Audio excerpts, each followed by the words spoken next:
ભરૂચના નીલકંઠેશ્વર મહાદેવ મંદિરના પ્રાંગણમાં શ્રી સમસ્ત ભરૂચ જિલ્લા ક્ષત્રિય રાજપૂત સમાજનો 8મો વાર્ષિક સ્નેહ મિલન સમારોહ યોજાયો હતો, જેમાં આગેવાનોએ વ્યસન મુક્તિ, શિક્ષણ અને સામાજિક સુધારા પર ભાર મૂક્યો હતો.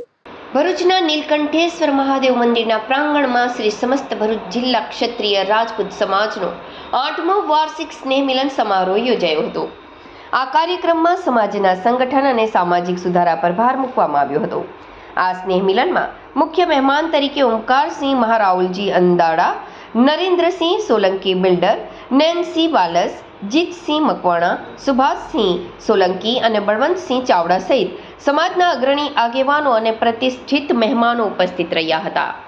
કાર્યક્રમ દરમિયાન સમાજના આગેવાનોએ લોકોને સંગઠિત બનવા, સમાજમાં વ્યાપેલા વ્યસનો અને કુરિવાજોને દૂર કરવા, શિક્ષણનો વ્યાપ વધારવા તેમજ પ્રસંગોપાત થતા બિનજરૂરી ખર્ચમાં ઘટાડો કરવા અંગે મહત્વપૂર્ણ માર્ગદર્શન આપ્યું હતું.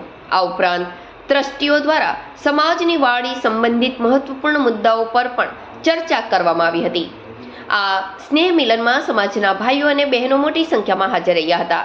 કાર્યક્રમને સફળ બનાવવા માટે તમામ ટ્રસ્ટીઓ અને કાર્યકરોએ સહકાર આપ્યો હતો.